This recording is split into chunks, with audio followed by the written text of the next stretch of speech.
మరొకసారి నమస్తే. అందరికీ ఆత్మవందనాలు. ఈరోజు ఈ కార్యక్రమాన్ని ప్రారంభించే ముందు మన ప్రియతమ గురువారైనటువంటి బ్రహ్మర్షి పత్రిజీ గారికి మరియు మన ప్రియతమ గ్రాండ్ మాస్టర్ అంటే మాతారు బాబాజీ గారికి ఆత్మవందనాలు తెలియజేస్తూ ఈ కార్యక్రమాన్ని ప్రారంభిద్దాం. రైట్. ఓకే మాస్టర్స్, నమస్తే to all. Once again good morning to all of you. So ఈరోజు ఒక అద్భుతమైనటువంటి జ్ఞానాన్ని తెలుసుకుందాం. ఓషో సాక్షి సాధనాలు ఇంతకుముందు ఒక సెషన్ అయింది. సో దాంట్లో కంటిన్యూషన్గా భాగంగానే ఈరోజు కూడా ఓషో సాక్షి సాధనాలు రెండో భాగం. అయితే ఇది ధ్యానం ఒక క్రియ కాదు, ధ్యానం అనేది ఒక క్రియ కాదు అనే దాని మీద ఇప్పుడు మనం చెప్పుకోబోతున్నాం. ఇంతకుముందు చెప్పుకున్నాం, దాని కంటిన్యూషన్గా దాన్ని తర్వాయి భాగం మనం తెలుసుకోబోతాం. రైట్. సో ఇంతవరకు కూడా అందరూ అద్భుతంగా ధ్యానం చేశారు. సో అద్భుతమైనటువంటి విశ్వశక్తి మనం పొందాం. తర్వాత జ్ఞానాన్ని మనం తీసుకుంటాం.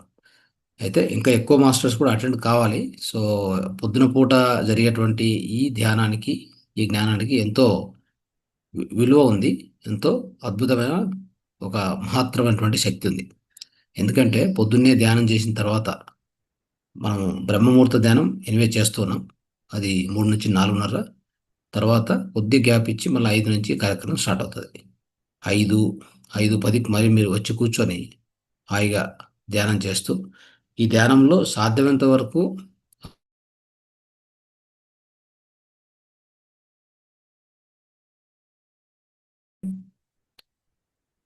మనీ మేడం వినిపిస్తుంది కదా? So I think Lalitha madam కూడా ఉంటే ఒకసారి నోట్ చేసుకోండి.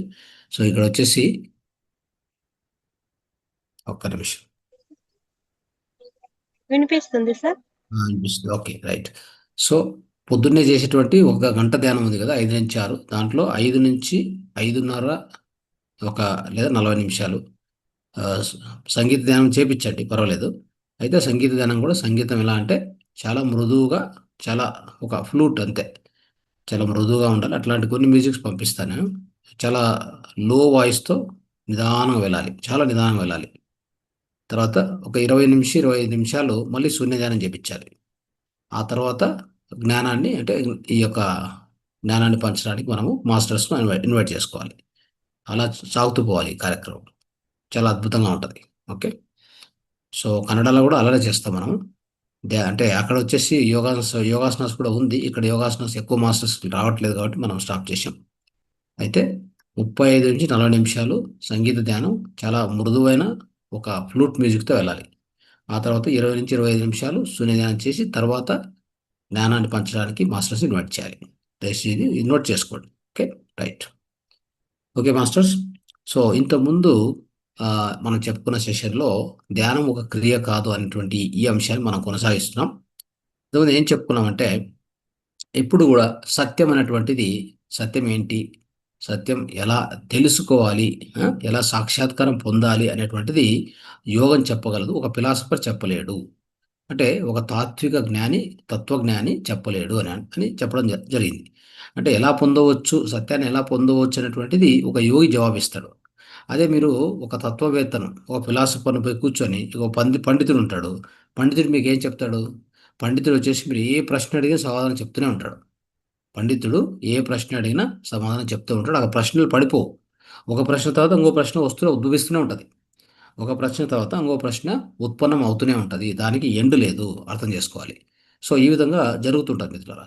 అయితే అదే మీరు ఒక యోగి దగ్గర కూర్చుంటే ప్రశ్నలకి జవాబులు ఎక్కువ ఇచ్చే అవసరం లేదు. అక్కడ ఏం జరుగుతుందంటే కొంతవరకు విచారణ జరగవచ్చు, విచారణ తప్పులేదు. అయితే ఆ తర్వాత మరి ఆ ప్రశ్న ఇంకో ప్రశ్న ఇంకో ప్రశ్నకు అట్లా జవాబులు చెప్పుకుంటూ వెళ్ళకూడదు. అప్పుడు ఏం చేయాలంటే సత్యాన్ని తెలియజేసే మార్గం, సత్యాన్ని పొందే మార్గాన్ని మాత్రమే యోగి చెప్తాడు. అంటే మిమ్మల్ని ధ్యానంలో కూర్చోబెడతాడు. మీ లోపల మిమ్మల్ని ప్రవేశపెడితే అంటే మీ లోపల మీరు ప్రయాణం చేస్తారు. ప్రయాణం చేసిన తర్వాత మీలో మీకు ఆత్మ సాక్షాత్కారం కలిగినప్పుడు అక్కడ ఏమవుతుందంటే ప్రశ్నలు పడిపోతాయి. అర్థమైందా? ప్రశ్నలు విసర్జనం అవుతాయి. ప్రశ్నలు విసర్జనం అవ్వడం అనేది, ప్రశ్నలు పడిపోవడం అనేది అది నిజమైన ధ్యాన మార్గము, అదే సమాధి స్థితి అని ఇంతకుముందు చెప్పుకున్నాం. ఇది మనం చాలా వివరంగా ఇంతకుముందు క్లాస్లో మనం చెప్పుకున్నాం. సో ఈరోజు ఇంకోటి ఏంటంటే ప్రశ్న ప్రశ్న జవాబును వెతికే దిశ వ్యర్థం అని చెప్తారు ఓషో. ప్రశ్న మరి జవాబు, ప్రశ్నకు జవాబు, ఈ విధంగా ఒక ప్రశ్న ఒక జవాబు, ఒక ప్రశ్న ఒక జవాబు, అలా వెతుకుతూ వెతుకుతూ పోవడం అనేటువంటిది వ్యర్థము అని చెప్తారు ఆయన. కాబట్టి ధ్యానంలో ప్రశ్న విసర్జనమయ్యే ఆ దిశ అనేది అది సార్థకం అని చెప్తారు. ధ్యానంలో ప్రశ్నలు విసర్జన అవుతాయి కదా, అది ఆ దిశ సార్థకమైనది అని చెప్తారు. అంటే ప్రశ్న ఉంటే విచారం ఉంటుంది, విచారం లేని సో ప్రశ్న ఉండదు. అంటే ఏదైనా ఒక ప్రశ్న వచ్చింది అనుకో, దాన్ని విచారిస్తాం. విచారం లేకుంటే ప్రశ్న కూడా ఉండదు. కాబట్టి ఆలోచన లేని చిత్తంలో, విచార శూన్య చిత్తంలో, అంటే ఆలోచన, ఎలాంటి ఆలోచన లేనటువంటి చిత్తం మనస్సు, లేదా విచారణ శూన్యంగా ఉండేటువంటి ఒక చిత్తం, అటువంటి దాంట్లో ఏమవుతుందంటే జిజ్ఞాస అనేటువంటి జాగృతం అవుతుంది. అంటే అక్కడ మనల్ని మనం తెలుసుకునే అవకాశం కలుగుతుంది. కాబట్టి ఆ అటువంటి ఆ శాంత క్షణంలో ఏదో భావము, అనుభవము కంపల్సరీ ప్రారంభమవుతుంది. అదే దర్శనం కూడా జరుగుతుందని చెప్తున్నారు కొంచెం ఓషో. అంటే మనందరికి కూడా అదేగా జరిగేది. మనందరం ధ్యానంలో కూర్చొని, ధ్యానంలో నిదానంగా, సో మన శ్వాసను గమనిస్తూ గమనిస్తూ మన లోపల మనం వెళ్తూ ప్రయాణం చేసే కొద్దీ మనకు ఫైనల్గా ఏం కలుగుతుంది? పూర్తిగా మనస్సు అంటే ఆ చిత్తం పూర్తిగా శూన్యమైపోయి, అప్పుడు మనలో మనకే ఒక భావం కలుగుతుంటది, ఒక అనుభవం కలుగుతుంటది. అదే నిజమైన దర్శనం అని చెప్తారు. ఆ దర్శనం అనేటువంటిది ప్రతి ఒక్కరికి ఇప్పటికే మీ అందరిలో ఎంతోమందికి కూడా ఆ దర్శనం కలుగుతూనే ఉంటది. నిత్యము మీరు అనుభవిస్తూనే ఉంటారు కదా! ఏదో విధంగా అంటే ఆ చిత్తశూన్యం, పరమశూన్యం అనేది కదా, అది పరమశూన్యానికి మనం చేరుకున్నప్పుడు మనలో మనకు ఒక భావము, అనుభవం అనేది కలుగుతుంటది. అది దర్శనం కలుగుతుందని కూడా చెప్తున్నారు. సో ఇది మనము గుర్తుపెట్టుకోవాలి. సో ఈ విధంగానే మన యొక్క సాధన కొనసాగాలి అనేది ఇంపార్టెంట్. కాబట్టి ఈ చిత్త విచార ఆలోచన, అంటే ఈ చిత్త విచార అంటే మన యొక్క చిత్తం అనేది విచారం చేస్తూ ఉంటే అది ఎలాంటిదంటే ఆలోచన తెరతో కప్పబడి ఉంటదనమాట. ఎప్పుడు ఆలోచనలే, పూర్తి ఆలోచనలే. సో అప్పుడేమవుతుందంటే విచారం వెనుక ఉన్న అంతరాలను చూడడానికి ఖాళీ స్థానమే లభించదు. ఇప్పుడు ఎలా ఉంటదంటే మనసు ఎప్పుడు విచారంలో ఉందనుకోండి, చిత్తం ఎప్పుడు ఆలోచిస్తూనే ఉందనుకోండి ఏదో విషయాన్ని. అది భగవంతుని విషయమైనా పర్వాలేదు, సాంసారిక విషయమైనా పర్వాలేదు. 2 ఒకటే దానికి. అర్థమైందా? చిత్తం అనేటువంటిది భగవంతుడిని ఆలోచిస్తున్నా ఒకటే. లేదా చిత్తం అనేటువంటిది ఇంకా ఏదైనా ఒక సంసారం గురించి ఆలోచిస్తున్నా ఒకటే. రెండిట్లో కూడా అది ఎప్పుడు బిజీగా ఉంది అని అర్థం. బిజీగా ఉన్నప్పుడు ఏమవుద్దంటే, ఆ యొక్క విచారంలో ఆ విచారం వెనుక ఉన్న, విచారం చేస్తూ ఉంటాం. విచారం వెనుక ఉన్న ఖాళీ స్థలం ఉంటది. ఆ ఖాళీ స్థలాన్ని చూసేటువంటి, చూడ్డానికి కానీ, ఆ ఖాళీ స్థలం మనం గుర్తించడానికి గానీ అవకాశమే మనకు దొరకదు. దీని గురించి ఏమవుతుందంటే, ఆ జీవితం అంతా కూడా మనం చింతలో ఉండిపోతాం. జీవితం అంతా చింత చేస్తూనే ఉంటాం. మనం ఎప్పుడు ఆ ఖాళీ స్థలాన్ని చూసే అవకాశం, ఆ భాగ్యం మనకు దొరకదనమాట. ఎందుకంటే మనం ధ్యానం ఎప్పుడు చేయలేదు కాబట్టి. ఎంతసేపు పొద్దున్న లేస్తే రాత్రి వరకు కూడా చింతలు, విచారము, ఏదో ఒక విషయాన్ని, సంసారం అయితేనేమి, భగవంతుడైతేనేమి. ఇప్పుడు మీరు టెంపుల్‌కెళ్తారు, దేవాలయానికెళ్తారు. అక్కడ కూడా ఏం చేస్తారు? మీ మనసును ఉపయోగించి అక్కడ కూడా కృష్ణ, రామ రామ అనుకుంటా అక్కడ కూడా విచారమే. మనస్సును పని చేపించడమే గానీ మనసును ఆపలేదు మీరు. అక్కడ కూడా మనసును ఆపారంటే ఆపలేదు. అక్కడ విచారం జరుగుతుంది. సో, అలా విచారం జరుగుతూ ఉంటే, ఆ విచారం ఎనుకున్న ఖాళీ స్థలాన్ని, ఆ ఖాళీ చూడడానికి ఆ ఖాళీ స్థానం అంటే, ఆ విచారం ఎనక ఉన్న అంతరాళము అంటే, విచారం ఎనక ఉన్న ఆ యొక్క ఖాళీ స్థలం అనుకోవచ్చు. ఆ స్పేస్, ఎంప్టీ స్పేస్ అనుకోవచ్చు. ఆ స్థలాన్ని చూసేటువంటి ఆ యొక్క భాగ్యం మనకు లభించదు. అంటే ఆ శూన్యానికి మనం ఎంటర్ కాము. ఎప్పుడు విచారంలో ఉండిపోతాము అని చెప్తున్నారు. ఇది. సో, అంటే ఇక్కడేంటంటే ధ్యానం అర్థం ఏంటంటే పూర్తిగా వ్యస్తంతో రహితమగుట. అంటే అర్థమేంటంటే ఏ పని లేకుండా. అంటే ధ్యానం అంటే పూర్తి శూన్యంతో ఉండడము, లేదా వ్యస్తంతో రహితమవ్వడం అంటే ఏ పని లేకుండా ఉంచడం. ఏదేని మనస్సును. అదే ధ్యానం అంటే. ఉదాహరణకి రామ రామ, కృష్ణ కృష్ణ అని నామస్మరణ కూడా ఒక రకమైన పనే. అర్థమైందా? సో, అది కూడా పనే అయితుంది.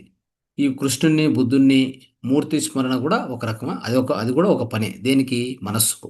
అది ధ్యానం కాదు. కాబట్టి నామ, రూప, సో, ఇవన్నీ కూడా మన చిత్తంలో ఆ చిత్తంలో పెట్టుకొని మనం విచారం చేస్తూ ఉంటే అది ధ్యానం కాదు. అది భగవంతుడైనా, సంసారమైనా 2 ఒకటే. ఇప్పుడే చెప్పుకున్నాం కదా! ఆ విధంగా. సో, కాబట్టి ఏ చిత్త అంటే చిత్తాన్ని ఏ విచారం లేకుండా, ఏ పని లేకుండా, చిత్తాన్ని అంటే ఆ మనస్సును ఏ పని లేకుండా, ఏ విచారం లేకుండా వదలడమే. పూర్తిగా వదలడమే. పూర్తిగా వదలడమే ఏమంటారు దాన్ని? నిజమైన ధ్యానము అంటారు. అర్థమైందా? సో, అది గుర్తుపెట్టుకోండి. దీనికి ఒక అద్భుతమైనటువంటి ఒక ఉదాహరణ ఏంటంటే, మనకు జపాన్ అటువంటి ఆ దేశంలో రింజు అనే ఒక సాధువు ఉన్నాడు. సాధువు ఉండేవాడు. రింజు అనేటువంటి ఒక సాధువు ఉండేవాడు. సో, అతని ఆశ్రమంలో 500, 500 మంది భిక్షువులు అని, అంటే భిక్షువులు అంటే ధ్యాన సాధకులు అని చెప్పుకోవచ్చు.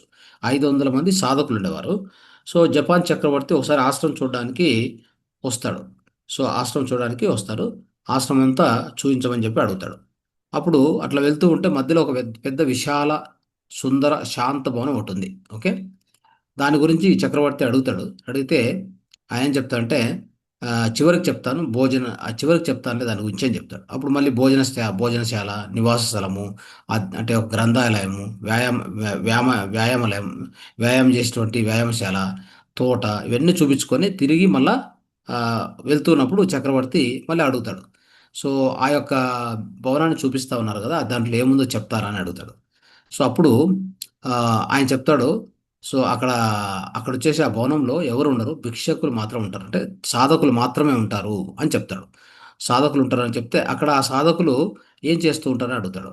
ఆయనేమన్నాడంటే, అక్కడ సన్యాసులు ఏమి చేయరు. ఏమి చేయరు. ఏమి చేయని స్థితిలో వాళ్ళని వదిలింటాను నేను అని చెప్తాడు. ఏమి చేయని స్థితిలో అంటే శాంతంగా వదిలింటాను. సో, అక్కడ ఏమి చేయరు వాళ్ళు. దీన్ని ధ్యాన భవనము అంటారని చెప్తారాయన. సో, మిగతా రాష్ట్రంలో ఏదో పని, ఏదో క్రియ జరుగుతూ ఉంటది. ఇక్కడ సమస్త పనులు, అన్ని పనులు వదిలేసి మౌనంగా ఉండేందుకే ఈ భవనానికి వెళ్తారు అని కూడా చెప్తాడు. కాబట్టి అక్కడ పోయి మనం మౌనాన్ని డిస్టర్బ్ చేయకూడదని చెప్పి అందుకు లాస్ట్‌లో ఆయన ఆ విధంగా తీసుకెళ్ళి ఆయన చూపిస్తారు. అట్లాగా మిత్రులారా, ధ్యానం క్రియ గాదు. ఓకే. మనం ఏదో కూర్చొని ఇప్పుడు మనం చెప్పుకుంటుంటాం గదా! ధ్యానం అంటే హాయిగా కూర్చున్నాం. 2 చేతులు కట్టేసాం. 2 కాళ్ళు కట్టేసాం. నిటారుగా కూర్చున్నాం. శ్వాసను గమనిస్తున్నాం. ఇలా చేస్తున్నాం, అలా చేస్తున్నాం చెప్తూ ఉంటాం. ధ్యానం క్రియ గాదు. అర్థం చేసుకోండి. సో, మనం ఏదో కూర్చొని ఏదో చేసేది కాదు. అంటే ధ్యానం అర్థమేంటంటే చిత్తంలో నిరంతరం నడుస్తున్న పనులన్నిటికీ విశ్రాంతినివ్వడం. ధ్యానం అర్థమేంటి? నిరంతరం మన చిత్తంలో ఏం నడుస్తున్నాయో అన్ని పనులకు పూర్తి విశ్రాంతి ఇచ్చేదాన్ని ధ్యానం అంటారు. అంటే చిత్తాన్ని పూర్తిగా శూన్యంలో వదలాలి. అర్థమైందా? శూన్యంలో వదలాలి. శూన్యాన్ని చేర్చాలి. సో, అప్పుడేమవుద్దంటే ఆ శూన్య స్థితిలో మనకేం జరుగుతుందంటే దర్శనం జరుగుతుంది. అక్కడే దర్శనం చేయగలేదు గూడా. సో, అప్పుడేమంటంటే కేవలం చూడడం అనేదే ఉండును. ఆ స్థితిలో మన స్వభావం మనకు లభిస్తుంది. అంటే ఆ శూన్య స్థితిలో మనల్ని మనం దర్శిస్తాము. ఆత్మ సాక్షాత్కారం కలుగుతుందనమాట. కాబట్టి దర్శనము, జ్ఞానం అనేది మన స్వభావము. అంటే దర్శనము, జ్ఞానం అనేది మన స్వభావం. నిజమైన స్వభావం అదే. సో, మనము స్వరము అంటే ప్రతి అన్నీ త్యజించి అన్నీ త్యజించి జ్ఞానాన్ని, దర్శనాన్ని మాత్రం త్యజించలేము అని చెప్తారు. ఓషో ఏం చెప్తారు?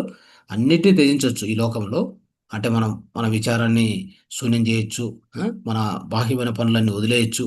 ఏమేం చేయొచ్చు కానీ, మన దర్శనాన్ని, మన జ్ఞానాన్ని మనం త్యజించలేము. ఎందుకంటే ఎల్లప్పుడూ 24 గంటలు జ్ఞానం అనేది మన వెంటనే ఉంటది అనేది చెప్తున్నారు. అంటే గాఢ నిద్రలో, స్వప్నంలో, సుషుప్తిలో కూడా అంటే ఎట్లా ఉంటదంటే, గాఢ నిద్ర చేస్తున్నా, అంటే ఒక స్వప్న స్థితిలో ఉన్న నిద్రపోయేటప్పుడు గాఢ నిద్ర రావచ్చు. మనకు స్వప్న స్థితి రావచ్చు. అదే ఫైనల్‌గా సుషుప్తిలో గూడా ఉంటాం గదా! నిద్రలో. అంటే దీర్ఘ నిద్రలో ఉంటాం. ఎలాంటి స్వప్నాలు లేకున్న స్థితిలో గూడా ఉంటాం. అన్ని చోట్ల గూడా అన్ని చోట్ల మనం ఉంటాం. మనమే ఉంటాం. అక్కడ లేమనేటువంటి పరిస్థితి ఉండదు. కాబట్టి పొద్దున్నే నిద్ర లేస్తానే ఏమంటాం చెప్పండి? రాత్రి చాలా మంచి నిద్ర పట్టింది అని చెప్తాం. అంటే రాత్రి ఆనందంగా గడిచింది. ఆనందంగా గడిచింది. బాగా మంచి నిద్ర పట్టిందని చెప్తున్నామంటే అక్కడెవరో మేల్కొనే ఉన్నారు గదా! అక్కడెవరో మేల్కొనే ఉన్నారు గదా! ఆ మేల్కొని ఉండేది ఎవరు అంటే అది మనం. అర్థమైందా? కాబట్టి నిద్ర పోతున్నా గానీ మిమ్మల్ని అబ్జర్వ్ చేస్తూ మీ నిద్ర హాయిగా పట్టిందా? ఎంత గాఢమైన నిద్ర వచ్చింది? ఎంత ఆనందం అనిపించింది? లేదా కలలొచ్చాయా? కలల నుంచి డిస్టర్బ్ అయిందా నిద్ర అంతా? ఈ కల వచ్చింది, అదొచ్చింది, ఇలా వచ్చింది. నిద్రలో ఎవరో కనిపించారు. ఏదో భయమైంది. ఎవరో తరుముతున్నారు. ఇట్లాంటి ఎన్నో విధాలుగా మనం చెప్తూ ఉంటాం. ఇవన్నీ ఎవరు చూస్తున్నారు? ఇవన్నీ ఎవరు చూస్తున్నారు? ఎవరున్నారక్కడ అంటే అక్కడ ఉండేది మనము అనేది అర్థం చేసుకోవాలి మిత్రులారా. సో, ఈ విధంగా ఇలాంటిది మన నుంచి ఎప్పుడూ అది అవిచ్ఛిన్నంగానే మనలో ప్రవహిస్తూనే ఉంటదెప్పుడు. అర్థమైందా? సో, అక్కడ మన అస్తిత్వం ఎప్పుడూ ఉంటది. అది మనల్ని ఎప్పుడు విడిచి వెళ్ళదు. అదే ఆత్మ. అదే మనము. అర్థమైందా? సో, ఈ విధంగా సో ఆ బోధలో, ఆ ఉనికిలో, ఆ అస్తిత్వంలో ఏముంటదంటే అక్కడ లోపలికి మనము, అంటే ఆ లోపల మనము విలీనమై ఉంటాము. అక్కడ ఏ అనుభవం అవుతుందో అది జీవన సమస్త బంధముల నుండి మరియు జీవన ఆసక్తి అంటే ఆశ, దుఃఖము, పీడ, పాపము వీటన్నిటి నుంచి విముక్తి చేస్తుంది. అంటే అలాంటి అనుభవం మనకు కలుగుతుంది కదా! సో, అలాంటి అనుభవం అనేటువంటిది మనం కళ్ళు మూసుకొని ధ్యానం చేస్తూ పోతే అలాంటి అనుభవమే, ఆ శూన్య స్థితి అనేది, ఆ పరమ శూన్య స్థితి మనం అనుభవించినప్పుడు ఇంత అద్భుతమైనటువంటి అనుభవం కలుగుతది. అంటే మనలో మన మన జీవితంలో ఎలాంటి ఈ ఆశ, దుఃఖము, తర్వాత ఎలాంటి పాపాలు వీటన్నిటి నుంచి మనల్ని విముక్తి చేస్తుందనమాట. సో, ఇవన్నీ కూడా దాన్ని మలినం చేయలేవు. అంటే మనస్సుని ఏదైనా మలినం చేయొచ్చు కానీ, ఆత్మని ఏవి మలినం చేయలేవు మిత్రులారా. అది గుర్తుపెట్టుకోండి. సో, కాబట్టి ఈ మలినాలు అక్కడికి చేరవనమాట. ఈ మలినాలు ఏవి కూడా అక్కడికి చేరవు. కాబట్టి ఆ చైతన్యము నిత్య శాంతి, నిత్య ముక్తి, నిత్య బ్రహ్మస్థితిలో ఉంటది ఎప్పుడు గూడా. అర్థమైందా? సో, అందుకే చెప్తుంటాం గదా! ఆత్మ ఆత్మను ఏవి కూడా తాకలేవు. ఇదా అంటే ఒక గాలి దాన్ని తాకలేదు. ఆ! తర్వాత అగ్ని దాన్ని భస్మం చేయలేదు. నీరు దాన్ని తడి చేయలేదు. ఏమి చేయలేదు. అదేవిధంగా ఏ ఆలోచనలు ఏవి కూడా ఆత్మను ఏ విధంగా కూడా డిస్టర్బ్ చేయలేవు. అది ఎలా ఉంటదంటే ఎప్పుడు నిత్య శాంతి, నిత్య ముక్తి, నిత్య బ్రహ్మస్థితిలో ఉంటుంది. కాబట్టి ఆ దర్శనాన్ని, ఆ ప్రకాశాన్ని, సో, ఆ ఆనంద అనుభూతిని మనం ఏమంటామంటే అలాంటి ఆ యొక్క ఆ ప్రకాశాన్ని, ఆ యొక్క అద్భుతమైన ఆ దర్శనాన్ని ఏమంటామంటే మనం మనకు కలిగేటువంటి ఆ యొక్క పరమశాంతి ఉన్నటువంటి ఆ స్థితిని మనం ఏమంటామంటే నిజమైన ధ్యాన స్థితి అంటాము. నిజమైన దాన్నే సమాధి అంటాము అని అర్థం చేసుకోవాలి. సో, కాబట్టి ఏ విధమైన వ్యవస్థ, క్రియ లేకుండా, ఏ విధమైనటువంటి వ్యవస్థ, ఏ విధమైనటువంటి క్రియలు, ఏ విధమైన విచారణలు లేకున్నటువంటి ఆ యొక్క స్థితిని, దాన్ని మనం ఆ పరిశూన్యటువంటి ఆ శూన్యమే, ఆ పరిశూన్యాన్ని మనం ధ్యానము అని పిలిచాలి. అర్థమైందా? ఇంకా ఏది కాదు. సో, అంటే దీన్ని బట్టి అర్థం చేసుకోండి. సో, మనం చెప్తూ ఉంటాం కదా! చాలా సార్లు, ఎక్కువ సార్లు ప్రతి ఒక్కరు ఏం చేస్తారంటే ధ్యానం చేసేటువంటి మన ధ్యానులంతా కూడా నాకు ఏ అనుభవం కలగలేదు. లోపల ఏది కనిపించలేదు. సో, కనిపించడానికి ఏముంది అక్కడ? ఆ! కనిపించడానికి ఏమీ లేదు. ఏమైనా వినిపించవచ్చు. అది ఆ యొక్క పూర్తి పరమశూన్య స్థితిలో పోయినప్పుడు మీకేమైనా ఒక మెసేజ్ రావాల్సుంటే, మీకేమైనా ఒక దర్శనం, ఎవరైనా ఒక మాస్టర్ కనిపించాలంటే అది ఆ అవసరం ఉంటే జరుగుతుంది తప్ప లేకుంటే ఏం జరగదు. ఇంకేం జరగాలి అంటే ఏమి జరగకూడదు. ఆ పరమశూన్య స్థితిలో మీరు వెళ్ళాలి. ఆ పరమశూన్య స్థితినే మనము ఆ శాంతియుతమైనటువంటి ఆ దాన్ని ఇప్పుడు చెప్పుకున్నట్టుగా ఒక ఆనందమైనటువంటి అనుభూతి కలిగేటువంటి ఆ స్థితే నిజమైన ధ్యాన స్థితి అని మీరు అర్థం చేసుకోవాలి. సో, అది కలగడానికి, అది పొందడానికి ప్రయత్నం చేయండి తప్ప, సో, అక్కడ ఏదో మనకు కనిపించేయాలి, ఏదో అనుభవం కలగాలి, ఏదో వాళ్ళొచ్చి మాట్లాడాలి, ఈళ్ళు చూడాలి, ఇది కనపడాలి అనేది పెట్టుకోకూడదు. అది నిజమైన ధ్యాన స్థితి కాదు.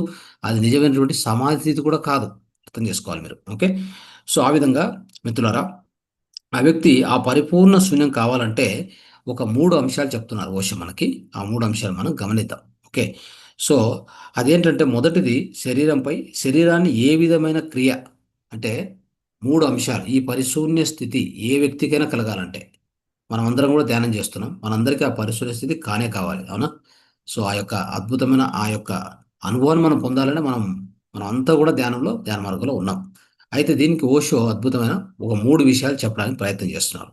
సో, మొదటి విషయం ఏం చెప్తున్నారంటే శరీరంపై శరీరాన్ని ఏ విధమైన కదలిక లేకుండా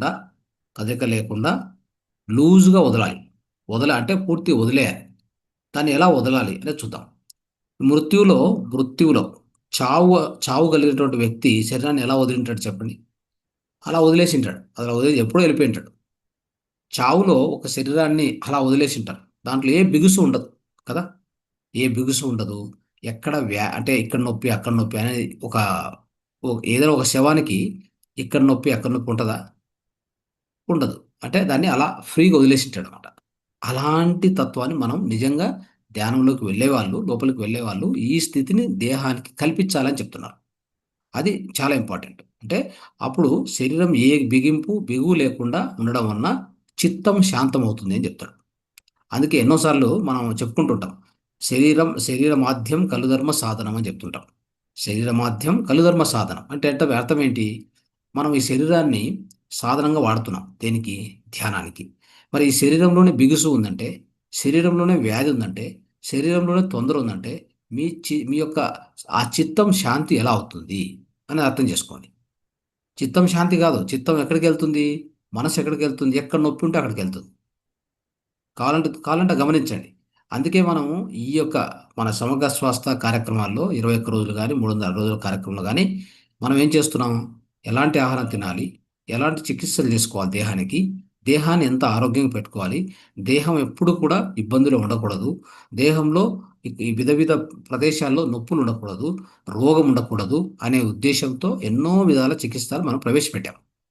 ఒక మూత్ర చికిత్స నుంచి, ఆహార శైలి నుంచి, తర్వాత ముద్రల నుంచి, ఆకుప్రెజర్ నుంచి, స్వర విజ్ఞానం నుంచి ప్రతి ఒక్కటి కూడా మనం ఎందుకు ఇచ్చామంటే వీటన్నిటి ద్వారా దేహాన్ని చక్కగా ఆరోగ్యంగా పెట్టుకోండి. అక్కడెక్కడ బిగుసు లేకుండా చూసుకోండి. అక్కడెక్కడ వ్యాధి లేకుండా చూసుకోండి. లోపల అశాంతి లేకుండా చూసుకోండి దేహంలో. అప్పుడు చిత్తం శాంతమవుతుంది అని చెప్తారు. అర్థమైందా? సో, ఈ విషయాన్ని గమనించాలి మిత్రులారా. కాబట్టి ఇలా జరిగినప్పుడు ఏమవుతుందంటే, అక్కడ మీకు ఏ విధంగా కూడా ఆ యొక్క చిత్తంలో ఎలాంటి ఆ నొప్పి ఇప్పుడేముందంటే నొప్పి ఎక్కడుంటే అక్కడికెళ్తది చిత్తం. అర్థమైందా? తలనొప్పి ఉందనుకోండి తల దగ్గరికెళ్తుంది కదా! అలాంటివి జరగకుండా చూసుకోండి.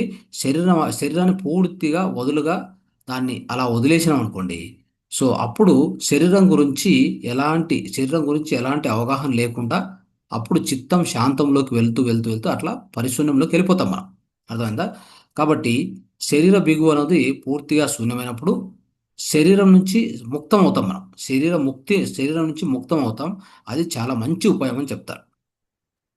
ఓషో ఏం చెప్తారు? ఇది ఒక మంచి ఉపాయం ఈ విధంగా చేయడము. అంటే అందుకే ధ్యానం మొదటి చరణంలో శరీరాన్ని వదిలేయాలి అని చెప్తాడు. అంటే లూజ్‌గా వదిలేయాలి. దాన్ని పట్టుకోకూడదు. అది బిగుసు లేకుండా చూసుకోవాలి అని చెప్తారు. దానికి ఇంకా కొంత పద్ధతి కూడా ఎలా చేయొచ్చని కూడా ఒక చిన్న టెక్నిక్ కూడా చెప్తూ వచ్చారు. అయితే ఇది ప్రధాన విషయము. ఈ యొక్క ధ్యానంలో మనం పరిశూన్య స్థితికి పోవాలన్న ఏ వ్యక్తి కూడా మొదటి స్టెప్ ఏంటంటే ఇదే. అంటే శరీరాన్ని బిగుసు లేకుండా శరీరాన్ని లూజ్‌గా వదిలేయడము. అర్థమైందా? అది ఫస్ట్ స్టెప్ అయితే. అది ఫస్ట్ స్టెప్ అనేది ఓషో మనకు చెప్తున్నారు. కాబట్టి శరీరాన్ని పూర్తిగా వదులుగా ఉంచాలి. అంటే శవమైనట్లు శవం ఎట్లయితే ఉంటదో దాంట్లో ప్రాణం లేనట్టుగా ఒక రకంగా చెప్పాలంటే మట్టి ముద్దల పడి ఉండనివ్వాలి అని చెప్తారు. ఒక మట్టి ముద్దల పడి ఉండాలి అని చెప్తారు.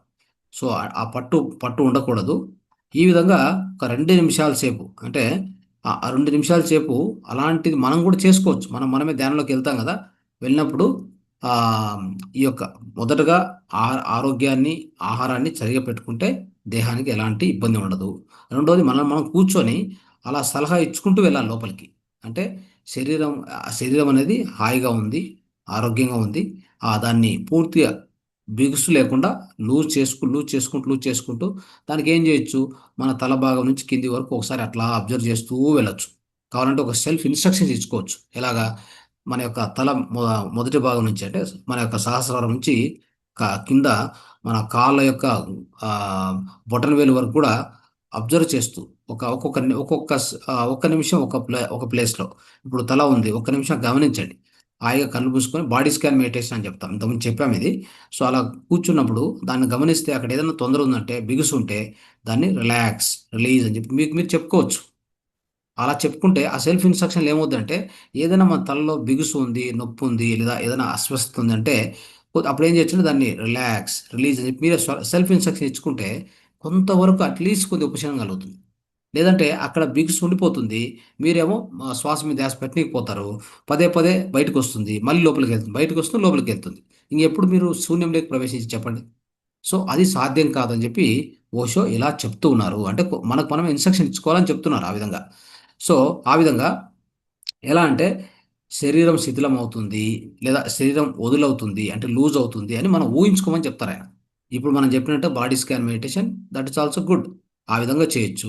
ఆయనేం చెప్తారంటే శరీరము శిథిలమవుతుంది. శరీరము అదే లూజ్ అవుతుంది అని ఆ విధంగా ఊహించుకోండి అంటారు. ఆ విధంగా ఊహించుకోవడం వలన శరీరం నుంచి మీరు బయటకొస్తారు. లేదంటే శరీరంలోనే ఉండిపోతారు. శరీరంలో ఉండిపోయినప్పుడు మీకేం కలగదు. ఆ శూన్య స్థితి ఎట్టి పరిస్థితిలో కలగదు. ఆ చిత్తం అనేది విచారంలో ఉండిపోతుంది. ఏవో కొన్ని ఆలోచనలు వస్తూనే ఉంటాయని చెప్తారు. అది దేహ సంబంధించిన ఆలోచనలుంటే దేహంలోనే ఉండిపోతారు మీరు. దేహంను దాటి పరిశుద్ధ స్థితికి పోవాలి కదా, అదే మన యొక్క గురి. అర్థమైందా? అది చేయడం, అది పొందడానికి ఈ విధంగా చెప్తున్నారు. సో ఈ విధంగా ఏం చెప్తారంటే, మనం ఇప్పుడు ఏదైతే ఊహించుకుంటున్నామో బాడీ స్కాన్ మెడిటేషన్లో ఒక్కొక్క అవయవాన్ని ఎలా రిలాక్స్ చేసుకుంటూ పోతామో, అక్కడ కూడా అవన్నీ ఊహ అంతే. అంటే ఊహించుకోవడం అనేది ఎంత గొప్పదంటే ఆయన చెప్తారు, ఊహలో ఎంత శక్తి ఉందంటే, సో ఒకసారి సంకల్పపూర్వంగా ఊహించినామంటే ప్రాణాన్ని అంటే ప్రాణము శరీరాన్ని విడిచేలే వరకు కూడా తీసుకుపోవచ్చు అని చెప్తారు. అంటే అర్థమైంది తెలుసా? చాలామంది యోగులు ఇచ్ఛామరణం పొందుతూ ఉంటారు. ఇచ్ఛామరణం అంటే ఏంటి చెప్పండి? వాళ్ళు వాళ్ళ ఊహా శక్తి ద్వారా ప్రాణాన్ని వాళ్ళకి వాళ్ళే, సో ఆ యొక్క బ్రహ్మరంధ్రం నుంచి కానీ లేదా ముక్కు నుంచి కానీ వాళ్ళకై వాళ్ళే ఆ ఇన్స్ట్రక్షన్ ఇచ్చుకుంటూ ఇచ్చుకుంటూ ఇచ్చుకుంటూ ఇచ్ఛామరణం అంటే మనమే మరణించడం. అంటే మన స్వ ఇచ్ఛతో మనమే మనల్ని మృత్యు వైపు తీసుకెళ్ళడం. చూడండి ఇదంత అద్భుతమైన విషయం. ఇది యోగులు చేసేటువంటి క్రియ. అర్థమైందా? యోగులు ఈ క్రియను చేస్తారు వాళ్ళు. దాన్నే ఇచ్ఛామరణం అంటారు. వాళ్ళు ఏం చేస్తారంటే వాళ్ళ సొంత ఊహాశక్తితో ఆ ప్రాణాన్ని, అంటే ప్రాణాన్ని వదులుతున్నట్టు ఆ ప్రాణాన్ని బయటికి తీసుకొచ్చి ఆ ప్రాణం ద్వారా వాళ్ళు బయటికెళ్ళిపోతారు. ఆ దేహం అక్కడ పడిపోతుంది. శిథిలమవుతుంది. అంటే ఊహకు ఎంత శక్తి ఉందనేది చెప్పడానికి ఇది ఒక ఎగ్జాంపుల్ మీకు చెప్పాను నేను. అర్థమైందా? సో ఊహకు ఇంత శక్తి ఉంది అని నేను చెప్తానన్నమాట. అందువలన కేవలం ఊహించి చేసినంత మాత్రానే శరీరము శరీరాన్ని అలా పడేయొచ్చు, శిథిలం చేయొచ్చు అంటే, యోగులు అలా ఇచ్ఛామరణం పొందుతున్నారంటే ఆ ఊహ అనేటువంటి శక్తికి ఎంత ఉంది అంటే, ఊహ శక్తి ఎంత గొప్పది అని అర్థం. ఆ ఊహశక్తి, ఆ ఊహాశక్తి అంత గొప్పదైనది. దాన్ని వాడుకోవచ్చు మనం. ఈ విధంగా వాడుకోవచ్చు. సో, ఆ విధంగా వాడుకొని మన శరీరాన్ని ఎక్కడ బిగుసుంటే కూడా దాన్ని రిలాక్స్ చేస్తూ ఆ బాడీ స్కాన్ మెడిటేషన్ ద్వారా శరీరాన్ని పూర్తిగా వదిలేస్తే, అంటే బిగుసు లేకుండా లూజ్‌గా వదిలేస్తే అప్పుడు చిత్తంలో ఉన్నటువంటి ఎలాంటి విచారం ఉండదు. ఎలాంటి ప్రశ్నలుండవు. ఎలాంటి ఆలోచనలుండవు. అప్పుడు మనము ఆ శూన్య స్థితిలోకి ఎళ్ళిపోతాం. శూన్య స్థితిలో ఎంటర్ అయ్యి అలా శూన్య స్థితిలో మనం ఆ శూన్య స్థితిలోనే మనం ఉండిపోతాం. ఆ పరిశూన్య స్థితి పొందడమే ధ్యానం యొక్క ప్రధాన లక్ష్యం. ఆ పరిశూన్య స్థితి మనం పొందడమే ధ్యానం యొక్క అతి ముఖ్యమైనటువంటి లక్ష్యం. అది అర్థం చేసుకోండి. ఓకే. నెక్స్ట్ తర్వాత రామకృష్ణ పరమహంస గురించి ఇక్కడ ఒక విషయం మనం చర్చించాలి. రామకృష్ణ పరమహంస సమస్త ధర్మ సాధనలు చేశారు. ఈ జగత్తులో అనేక ధర్మ సాధనలు, అంటే ఎక్కువ ధర్మ సాధనలు, అనేక రకమైనటువంటి ధ్యానాలు, అనేక రకమైనటువంటి సాధనలు చేసేటువంటి మొదటి వ్యక్తి అంటే రామకృష్ణ పరమహంస అని చెప్పుకోవాలి. అర్థమైందా?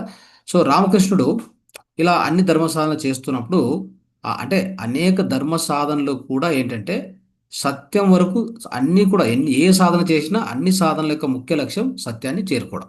సత్యాన్ని తెలుసుకోవడం కదా! అయితే బెంగాల్‌లో పర్టిక్యులర్‌గా ఆయన పశ్చిమ బెంగాల్ సంబంధించినటువంటి చెందినటువంటి ఒక యోగి కాబట్టి, బెంగాల్‌లో రాధా అనేటువంటి ఒక సాంప్రదాయం ఉంది. రాధా అనే ఒక సాంప్రదాయం ఉంది. సో, ఆ సంప్రదాయంలో ఏంటంటే శ్రీకృష్ణుడు పరబ్రహ్మ పురుషుడు అని అక్కడ భావిస్తారు. ఎవరు? శ్రీకృష్ణుడు పరబ్రహ్మ పురుషుడు. మిగతా వారందరూ స్త్రీలని భావిస్తారు. మిగతా వారందరూ అంటే ఏంటి? ఆ పురుషులు గాని, స్త్రీలు గాని అందరూ గూడా స్త్రీలే అని భావిస్తారు. ఈ యొక్క శ్రీకృష్ణుడు మాత్రం ఈ రాధా అనేటువంటి సాంప్రదాయంలో శ్రీకృష్ణ భగవాన్‌ను పరబ్రహ్మ, ఆయనే పురుషుడు, మిగతా వాళ్ళంతా స్త్రీలు అని భావిస్తారన్నమాట. సో, అలా అంగీకరిస్తారు. సో, ఈ సాధనలో రామకృష్ణ ఒకసారి ఏమైందంటే, ఈ సాధన ఆయన ఎప్పుడైతే చేపట్టాడో, ఆయన నిజంగా మీరు నమ్మరు, స్త్రీ అయిపోయినాడు. ఎట్లా స్త్రీ అయినాడంటే, మీకు చెప్పాలంటే, ఆయన ఎలా అయ్యాడంటే పూర్తిగా స్త్రీ అని చెప్పడానికి ఆయన మాట, నడక మారిపోయింది. తర్వాత స్తనములు అంటే ఈ బ్రెస్ట్ కూడా పెరగడం మొదలుపెట్టింది. అర్థమైందా? సో, ఆ తర్వాత ఇదే కాదు.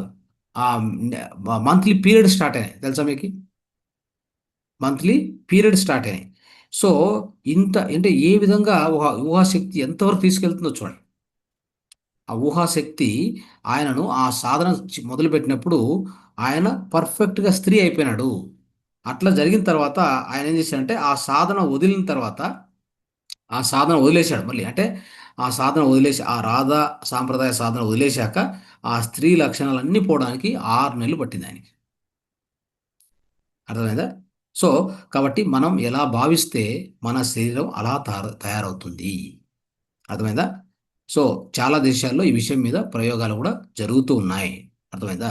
సో, అంటే మన శరీరాన్ని మనం ఏ విధంగా తయారు చేయవచ్చంటే, మన ఊహకు అంత శక్తి ఉందంటే, ఎంత శక్తి ఉందంటే, మనం ఏమి కావాలంటే, దేహాన్ని ఆరోగ్యంగా పెట్టుకోవాలంటే అది మన చేతుల్లో ఉంది. దేహాన్ని అనారోగ్య పాలు చేయాలంటే అది కూడా మన చేతుల్లో ఉంది. అర్థమైందా? సో దేహంతో ఎలాంటి ఆశ్చర్యకర విషయాలు కానీ, ఎంత మహత్తరమైన విషయాలు చేయాలంటే అది కూడా మన చేతుల్లో ఉంది. మనం చూడండి, ఎన్నోసార్లు కూడా మన ఊర్లలో కూడా నాటు వైద్యులని, ఫకీరని, ఆ, ఒక లేదంటే చిన్న చిన్న ఆ, వ్యక్తులు ఒక అంటే ఊర్లో ఒక వైద్యం చేసే వ్యక్తుల దగ్గరికి వెళ్తాం. వాళ్ళు ఏది ఇచ్చినా, అంటే ఒక భస్మం ఇచ్చినా, నీరు ఇచ్చినా, ఏది ఇచ్చినా దాంతో మన యొక్క ఆరోగ్యం, అనారోగ్యము అది కుదురుతుంది, అంటే అనారోగ్యం వెళ్ళిపోతుంది. ఎలా జరుగుతుంది అది? అంటే అక్కడ కూడా అంతే. మనము ఎన్నోసార్లు చెప్పుకున్నాం అఫర్మేషన్ అని, తర్వాత ప్లెసిబో ఎఫెక్ట్ అని, ఇవన్నీ చెప్తూ ఉంటాం. అంటే అర్థం ఏంటంటే మీ నమ్మకమే, మీ విశ్వాసమే మిమ్మల్ని ఏం చేస్తుందంటే అక్కడ హీల్ చేస్తుంది. మీ మీ నమ్మకము, మీ విశ్వాసమే మిమ్మల్ని స్వస్థత అంటే ఆరోగ్యాన్ని తెచ్చిపెడుతుంది. మిమ్మల్ని ఆరోగ్యవంతులుగా తయారు చేస్తుంది. అంటే ఆ ఊహకు ఎంత శక్తి ఉందో అర్థం చేసుకోండి. అంటే ఆ ఊహాశక్తిని కరెక్ట్గా వాడుకున్న వాళ్ళు దేహాన్ని ఎప్పుడు కూడా ఆరోగ్యంగా పెట్టుకోవచ్చు, ఆరోగ్యంగా ఆనందంగా పెట్టుకోవచ్చు. చాలామంది, అందుకే మనము డాక్టర్లు కూడా ఇత్తిచ్చిన అంటే ఈ మధ్య కాలంలో డాక్టర్లు కూడా చెప్తూ వచ్చారు, చెప్తూ ఉన్నారు ఏంటంటే 95% రోగాలు మన మైండ్ నుంచే వస్తున్నాయి. అంటే మన ఆలోచన విధానాలు, మన ఊహాశక్తి సరిగా లేదు. అర్థమైందా? సో మన ఆలోచనలు, మన ఊహాశక్తి సరిగా లేదు కాబట్టి 95% రోగాలు మన వచ్చేటువంటి సైకోసొమాటిక్ డిసీజెస్, అంటే మైండ్ బార్న్ డిసీజెస్, అంటే ఈ యొక్క మనసు ద్వారా వస్తున్నాయని చెప్తున్నారు. దానికి ఒక ఉదాహరణ ఇది, అవునా కదా? అంటే దేహాన్ని ఒక స్త్రీగా తయారు చేయడం కూడా సాధ్యమైందంటే ఇంకా అర్థం చేసుకోండి. ఒక సాధన చేశారు ఎవరు? రామకృష్ణ పరమహంస ఒక 6 నెలలు ఆ సాధనలో ఉంటే ఆయన పురుషుడు అయి ఉండి కూడా ఆయన స్త్రీ అయిపోయాడు, పర్ఫెక్ట్గా స్త్రీ అయిపోయాడు. మరి ఇది సాధించినప్పుడు సాధించలేంగా ఇక ఏదైనా సాధించవచ్చు కదా. దేహాన్ని ఆరోగ్యంగా తయారు చేసుకోవచ్చు కదా. దేహాన్ని అద్భుతంగా పెట్టుకోవచ్చు కదా. మన యొక్క సంకల్పం ఏదంటే ఆ సంకల్పాన్ని నెరవేర్చుకోవచ్చు కదా. అది కూడా సాధ్యం అవుతుందా లేదా? కాబట్టి మిత్రులారా, సో ఈ విషయాన్ని మీరు ఆ, గుర్తుపెట్టుకొని మనం సో మన నిత్య జీవితంలో కూడా ఆ ఊహాశక్తిని అంత గొప్పగా వాడుకోవాలి, అద్భుతంగా వాడుకోవాలని చెప్పడానికి ఇది ఒక ఉదాహరణ మాత్రం మీకు చెప్పాను. సో కాబట్టి ఇక్కడ ఏంటంటే ఒకవేళ మనం పరిపూర్ణ సమగ్ర చిత్తంతో, అంటే సమగ్రమైన చిత్తంతో ఆ పరిపూర్ణ ఆ పరిపూర్ణ స్- ఆ పరిపూర్ణటువంటి ఆ మనసుతో మనం గిన ప్రయత్నం చేస్తే 2 నిమిషాల్లో శరీరంలో ప్రాణం లేకుండా కూడా చేయొచ్చు.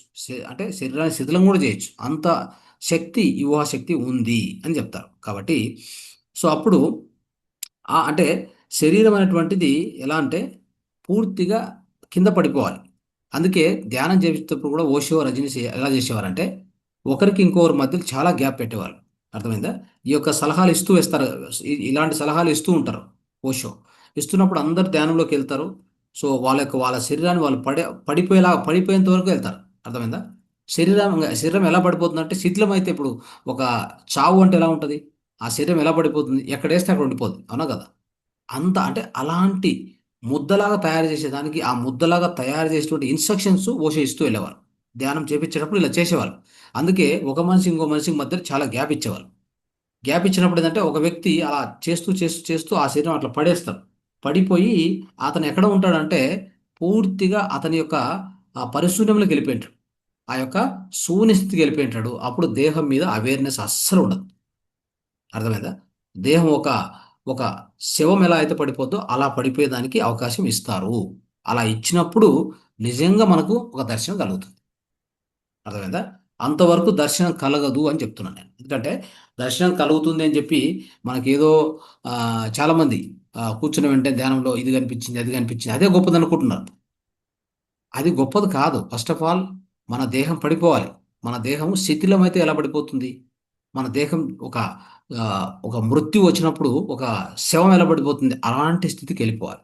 అక్కడి నుంచి మనం ఇంకా నెక్స్ట్ అంటే ఆ పరమ శూన్య స్థితిలోకి ఎంటర్ అవుతే అది నిజమైన దర్శనం అక్కడ మనకు కలుగుతుంది. అక్కడ కలిగే దర్శనమే, దానికోసమే మన జీవితం అంతా ఆ యొక్క ప్రయత్నం జరుగుతూ ఉంటుంది. సాధకుడు అంటే దాన్ని సాధించడానికి ప్రయత్నం చేయాలి కానీ ఓకే. ఏదో అనుభవాలు, ఏదో కనిపించేయాలి, ఏదో చూసేయాలి అనేటువంటిది కాదు అనేది ఒకసారి మీరు అర్థం చేసుకోవాలి. ఒక ఈ యొక్క 6 నిమిషాల ఈ ప్రక్రియలో నిజంగా చెప్పాలంటే ఆ విధంగా అందరికీ ఆ విధంగా ఆ యొక్క అనుభవం కలిగే విధంగా తయారు చేస్తారు ఓషో. దాని స్వ అనుభవం కలిగేలాగా, అదే దాన్ని స్వ అనుభవం కలుగుతుంది. సో ఆ స్వ అనుభవం ఎవరికైతే కలుగుతుందో దాన్ని మహావీరుడు ఆత్మ అని చెప్పాడు, బుద్ధుడు శూన్యం అని చెప్పాడు, శంకరుడు బ్రహ్మ అని చెప్పాడు, ఎందరో ఎన్నో పేర్లు పెట్టారు. అర్థమైందా? సో ఆ యొక్క అక్కడ అది సత్య అనుభవం కలిగింది అని అర్థం. ఓకే. దీనికోసం మన నిరంతర ప్రయాణం, నిరంతర ప్రయత్నం, ప్రతి ఒక్క సాధకుని యొక్క నిరంతర ప్రయాణం ప్రయత్నం ఇదే ఉంటుంది. అర్థం చేసుకోండి. సో ఆ విధంగా మనము ఏకాంతాన్ని అడవిలో పర్వతాల మీద వెతుకుతూ ఉంటాం కదా. ఎంతోమంది సన్యాసులు వీళ్ళంతా ఇల్లు వదిలేసి వెళ్ళి ఎక్కడో పర్వతాలకు, హిమాలయాలకు, లేదా ఎక్కడో ఆ, సో అట్లాంటి ప్రదేశాలు, అడవి పర్వతాలకు వెళ్ళి అక్కడ ధ్యానం చేసుకోవాలని ప్రయత్నం చేస్తూ ఉంటారు. అది ఏకాంతాన్ని పొందడానికి. ఏకాంతాన్ని పొందడం అంటే ఆ పరమశూన్య స్థితిని పొందడానికి ఇలాంటి ప్రయత్నాలు చేస్తూ ఉంటారు. అయితే ఏకాంతానికి ఇలాంటి ప్రదేశాలకు సంబంధమే లేదు. అర్థమైందా? ఈ ఏకాంతం అనేది మనం ఉండే మన స్థితిలో మన ఇంట్లోనే కూర్చొని మన సాధన కరెక్ట్ మనం చేసుకుంటూ వెళ్తే మనం ఉండే స్థితిలో అక్కడే ఆ ఏకాంతం ఉంది. అర్థమైందా? ఒకవేళ అడవికి వెళ్తే పశు పక్షులతో కావాలంటే సంబంధం పెట్టుకోవచ్చు. అడవికి వెళ్తే, పర్వతానికి వెళ్తే మీకు పశు పక్షులు దొరుకుతాయి. పశువులు దొరుకుతాయి, పక్షులు దొరుకుతాయి. వాటితో సంబంధం పెట్టుకోవచ్చు కానీ సో ఏకాంతాన్ని అడవికి వెళ్ళి వెతకలేము అనేది ఒక పాయింట్. అర్థమైందా? సో కాబట్టి పత్రి సార్ కూడా అదే చెప్పారు. సంసారంలో నిర్వాణం అని చెప్పారు సార్. అవునా? మనందరికీ ఆ విషయం తెలుసు. అంటే అర్థం ఏంటి? నువ్వు సంసారంలో ఉంటూ నిర్వాణాన్ని వెతుకు. అర్థమైందా? దానికి ఒక సమయం ఇయ్యి. అందుకే సార్ చెప్పారు రోజుకు ఆయన చెప్పింది ఏంది, 1+2+3 అంటే ఒక గంట, కనీస పక్షంలో ఒక గంట స్వాధ్యాయము, ఒక 2 గంటలు ఒకవేళ సజన సాంగత్యం చేస్తే ఒక 3 గంటలు ధ్యానం చేయమన్నారు. అట్లీస్ట్ 3 గంటల ధ్యానం ఇవ్వండి ప్రతి ఒక్కరికి, వారికి వాళ్ళ వాళ్ళ కోసము కేటాయించుకోండి అని చెప్పారు. ఈ విధంగా 3 గంటలు అంటే ఒక గంట స్వాధ్యాయం, 2 గంటల సజన సాంగత్యం, 3 గంటల ధ్యానం అన్నప్పుడు ఇది మొత్తం కలిపితే 1+2+3 అంటే ఇది చేయడం వల్ల ఏంటంటే మన ఇంట్లోనే కూర్చొని మనమే సొంతంగా ఆ ఏకాంత స్థితిని పొందవచ్చు అని అర్థం. అంతేగాని ఏకాంతం కోసం ఎక్కడికో వెళ్ళడము ఎట్టి పరిస్థితుల్లో జరగదు. అర్థమైందా? ఏకాంతాన్ని మన లోపలనే మనం పొందవచ్చు అనేది అది అద్భుతమైనటువంటి విషయం మిత్రులారా. కాబట్టి సో ఇలాంటి అనుభవాలు మనం పొందాలంటే ఈ ఆత్మ సాక్షాత్కారం అన్నీ లభించాలంటే కూడా సో మనలో మనం పొందవచ్చు కానీ బయటికి పోయి మనం పొందేటువంటిది ఏమీ ఉండదు అనేది అర్థం చేసుకోవాలి. అర్థమైందా? సో కాబట్టి ఒక చిన్న ప్రయోగం ఏంటంటే ఒక బీజం ఉందనుకోండి. ఒక చిన్న బీజం అంటే ఒక బీజం అంటే ఏంటి? ఒక విత్తనం. ఆ విత్తనంలో ఎంత మహావృక్షం దాగి ఉంటది చెప్పండి. మనం అనుకుంటాం ఆ చిన్న ఆ యొక్క విత్తనాన్ని చూస్తే దీంట్లో ఏముంది అనుకుంటాం. కానీ దాంట్లో దాగి ఉన్నది మహావృక్షం. సో దాన్ని ఆ విధంగా అత్యంత సూక్ష్మ ఈ ధ్యాన బీజం నాటినప్పుడు మనకు కలిగేటువంటి ఆ విరాట వృక్ష అంటే ఆ విరాట వృక్షం ఎట్లా ఉంటుందో అలాంటి పుష్పఫలం మనకు కలుగుతుంది. ఖచ్చితంగా కలుగుతుంది. మనము ఆ యొక్క చిన్న ఒక విత్తనం, ధ్యానం అనేటువంటి ఆ సూక్ష్మమైనటువంటి ఆ విత్తనాన్ని నాటితే మనకు కలిగేటువంటి ఆ విరాట అనుభవం చూడండి. ఆ విరాట వృక్షం లాంటి అనుభవం మనకు కలుగుతుంది అని చెప్తారు ఓషో. కాబట్టి మనము ఏకాంతం కోసం ఎక్కడికి వెళ్ళలేదు, వెళ్ళాల్సిన అవసరం లేదు. ఏకాంత స్థితి మనలో మనమే మన ఇంట్లోనే కూర్చొని మనం సాధించుకోవచ్చు అని కూడా చెప్పారు. కాబట్టి సో ఈ విధంగా అర్థం చేసుకోవాలి. సో ఇది మనం ఈ ధ్యానంలో మనం పాటించవలసిన కొన్ని విషయాలు మిత్రులారా. కొన్ని విషయాలు మీకు చెప్పడానికి ప్రయత్నం చేశాను. సో ధ్యానంలో ఈ విధంగా మనం ఎప్పుడైతే మన దేహాన్ని ఒక శిథిలావస్థలో దేహం ఎలా ఉంటుందో అలా ఒక ముద్దలాగా, శరీరం ఒక ముద్దలాగా తయారు చేసుకొని దాన్ని ఆ ముద్దలాంటి ఆ స్థితిని మనం తీసుకొచ్చుకొని అక్కడి నుంచి మనం ముందుకు పరిశుభ్ర స్థితిలోకి ప్రయాణం చేస్తే అప్పుడు మనకు నిజమైన అనుభవము అదే దర్శనము అని చెప్తాం. ఓకే. సో ఇక్కడ ఓషం ఒక చిన్న కథ చెప్పడానికి ప్రయత్నం చేశారు. సో నారదుడు వైకుంఠం వెళ్తూ ఉంటాడు. మార్గమధ్యంలో ఒక వృద్ధ సన్యాసి తపస్సు చేస్తూ ఉంటాడు. తపస్సు చేస్తూ కనిపిస్తాడు. అంటే ఇది మనకు కొంత ఈ విషయాన్ని గురించి ఇంకొంత లోతుగా తెలియజేయడానికి ఈ యొక్క కథ చెప్పడం జరుగుతుంది. ఇది నిజమైన కథ అని కాదు. అయితే మనకు అర్థం అర్థం కావడానికి కోసం ఎక్కువ అర్థం అంటే ఒక పరిపూర్ణంగా అర్థం కావడం కోసం ఈ కథ చెప్పడం జరుగుతుంది. ఒక నారదుడు వైకుంఠం పోతున్నప్పుడు మార్గమధ్యంలో ఒక వృద్ధ సన్యాసి అక్కడ ధ్యానం చేస్తూ ఉంటాడు. ఆయన అడుగుతాడు, "మీరు ప్రభువు అంటే మీరేమన్నా చెప్పదలుచుకున్నారా? మీకేమన్నా కావాలా? నేను వైకుంఠం వెళ్తున్నాను" అంటాడు. ఓకే. సో, ఆయన ఏమంటాడంటే ఏమని అడుగుతాడంటే ఆ వృద్ధ సన్యాసి, "మీరు ప్రభువుని అడగండి. నాకు మోక్షం ఎప్పుడు లభిస్తుంది" అని అడగమని చెప్తాడు. ఓకే. సరే అని చెప్పి అట్లా మళ్ళీ కొద్ది దూరం అట్లా వెళ్తున్నప్పుడు పక్కనే ఒక యువ సన్యాసి డ్యాన్సు నృత్యం చేస్తూ కనిపిస్తాడు. నారదు వెళ్ళి అతన్ని అడుగుతాడు, నేను వైకుంఠం వెళ్తున్నాను, నువ్వేమైనా చెప్పదలుచుకున్నావా? నువ్వేమైనా చెప్పదలుచుకున్నావు, ఏమైనా అడగదలుచుకున్నావు ప్రభువును అంటే, ప్రభు అంటే మన యొక్క పరబ్రహ్మ. అంటే ఆయన ఏమంటాడు, ఆయన అసలు మాట్లాడు. ఆ వృద్ధ ఆ యొక్క ఓ యువ సన్యాసి అస్సలు మాట్లాడు. మళ్ళీ నారదు తిరిగి వచ్చి ఆ వృద్ధ సన్యాసితో చెప్తాడు, ఇంకా మీకు 3 జన్మలు కావాలట అని చెప్తాడు. నేను అడిగిచ్చాను, ఎవరిని, ప్రభువును పరబ్రహ్మని అడిగాను, మీకు అదే ఆ వృద్ధ సన్యాసికి చెప్తున్నాడు ఈ విషయాన్ని. నేను అడిగి వచ్చాను, మీకు ఇంకా 3 జన్మలు కావాలంట అని అడుగుతాడు. అప్పుడు సడన్గా ఏమైందంటే ఆ వృద్ధ సన్యాసి ఆయన చేస్తున్న ఆ మాల తీసుకొని ధ్యానం చేస్తూ ఉంటాడు మాలతో. ఆ మాల కింద పడేసి, నేను ఇన్ని సంవత్సరాల నుండి చేస్తున్నాను, ఇంకా 3 జన్మలు కావాలా అని చెప్పేసి సీరియస్ అయిపోతాడు. సో నాకు 3 జన్మలు ఎదురు చూసే ధైర్యం నాకు లేనే లేదు అంటాడు. నా నారదుడు ఆ యువ సన్యాసి వద్దకు వెళ్ళి ఇలా అంటాడు, మీ విషయంలో కూడా అడిగాను, ప్రభు అన్నాడు, మీరు ఏ చెట్టు కింద ఉన్నారో ఆ చెట్టు ఆకులన్నీ, ఆ చెట్టు ఆకులు ఎన్ని ఉన్నాయో ఆ చెట్టు ఆకులు ఉన్నాయి కదా, అన్ని జన్మలు సాధన చేస్తూ మీకు మోక్షం లభిస్తుందని చెప్పాడు. చూడండి ఇక్కడ ఎట్లా ఉందంటే, వృద్ధ సన్యాసి ఏమో నీకు ఇంకా 3 జన్మలు కావాలి, అంతే, ఎక్కువ లేదు, ఇలా సాధన చేస్తూ వెళ్ళు, నీకు లభిస్తుంది, ఏది, ఆ పరమశూన్య స్థితి, ఆ దర్శనం లభిస్తుంది అని చెప్తాడు, దైవ దర్శనం. ఇతను కోప్పడి ఆ మాలను ఇసిరిపడేసి, నాకు అంత ధైర్యం లేదు, అంత సమయం నాకు లేదని చెప్పి ఆయన అంటాడు. అదే యువ సన్యాసి మళ్ళీ ఆ యువ సన్యాసికి చెప్పడానికి మళ్ళీ నారదుడు వెళ్ళి ఏం చెప్తాడంటే, బాబు, ఆ, నువ్వు ఇక్కడ ఈ చెట్టు కింద కూర్చొని నృత్యం చేస్తూ అలా వెళ్తున్నావు, నృత్యం చేస్తున్నావు, సాధన చేయట్లేదు. అయితే నీకు ఈ చెట్టు ఆకులు ఎన్ని ఉంటాయి, ఈ చెట్టు ఆకులు ఎన్ని ఉన్నాయో అన్ని జన్మలు పడుతుంది నీకు, అన్ని జన్మల సాధనలు కావాలి, నీకు మోక్షం లభించాలంటే అని చెప్తాడు. ఆ యువ సన్యాసి సంతోషంగా, సో ఏమంటారంటే, ఇన్ని ఆకులేనా, మొత్తానికి దొరుకుతుంది కదా సంతోషం, మొత్తానికి దొరుకుతుంది కదా నాకు మోక్షం, సంతోషం అని చెప్తాడు. అంటే ప్రపంచంలో ఉన్న చెట్లు, అన్ని చెట్లు ఆకులు కలిపితే ఎన్ని ఉంటాయి, అన్ని మాత్రం లేదు కదా నాకు, ఓన్లీ ఈ చెట్టుకున్న ఆకులు ఎన్ని ఉంటాయి అంత మాత్రమే కదా నాకు, కాబట్టి సంతోషం నాకు కలుగుతుంది కదా చాలు అని. సో ఆ విధంగా ఆ విధంగా చెప్పడం వలన ఆ యువ సన్యాసి ఆ క్షణంలోనే ముక్తుడవుతాడు. చూడండి ఎలా ఉందో. ఆ? ఆ యువ సన్యాసి ఆ క్షణంలోనే ముక్తుడవుతాడు. ఆ విధంగా మిత్రులారా, అధైర్యము, బాధ, ఈ అధైర్యం అనేటువంటి సమయాన్ని పొడిగిస్తుంది. ఒకవేళ అనంత ధైర్యంతో సాధన చేస్తే ఒక క్షణంలోనే శాంతం లభిస్తుంది. చూసారా? అంటే అధైర్యంతో ఎన్ని సంవత్సరాలు చేసినా, భయంతో అధైర్యంతో ఎన్ని సంవత్సరాలు సాధన చేసినా లాభం లేదు అని చెప్తారు. నారదుడు చెప్తున్నారు ఈ విషయాన్ని, ఓషో మనకు తెలియజేస్తున్నారు.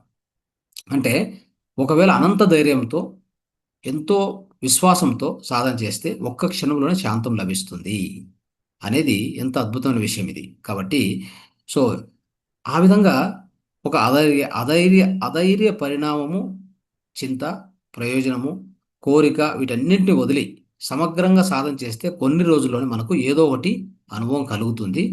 దానికంటే మూల్యమైంది మరి ఏది ఉండదని చెప్తారు క్వశ్చన్. అంటే అధైర్యం అనేది ఎంత ఇంపార్టెంట్, ధైర్యం అనేది ఎంత ఇంపార్టెంట్ అని చెప్తున్నారు. సో అధైర్యపడకుండా ధైర్యంతో చేయాలి. సో ఈ విధంగా ఒకవేళ ధైర్యంతో ప్రయోగం చేసినచో పరిణామం ఖచ్చితంగా జరుగుతుంది, పరిణామం నిశ్చితం అని చెప్తాడు ఆయన. శాంతమయ్యేది స్వయము, సత్యాన్ని తెలుసుకునే ఉపాయము మరొకటి ఏదీ లేదు అంటే, ఆయన ఏం చెప్తారంటే, ఎన్నో ధర్మ గ్రంథాలు చదివితే కూడా మీకు కలగనటువంటి ఆ పరిణామము, మీకు కలగనటువంటి ఆ అనుభవము ఈ యొక్క సాధన ద్వారా, ఇప్పుడు మనం ఇంతవరకు చెప్పుకున్నాం కదా, సాధన ఎలా చేయాలి, శరీరాన్ని ఎలా నిజంగా ఒక శరీరాన్ని ఏ విధంగా తయారు చేసుకోవాలి అని చెప్పారు ఆయన. ఇది ధ్యానం పోయక ముందు శరీరాన్ని ఎలా తయారు చేసుకోవాలి, శరీరాన్ని ఒక ముద్దలాగా తయారు చేసి అక్కడ పక్కన పెట్టేసి మనం ఆ శూన్య స్థితికి వెళ్ళాలి, అంటే ఆ సమాధి స్థితికి వెళ్ళాలని అలా చెప్పారు కదా.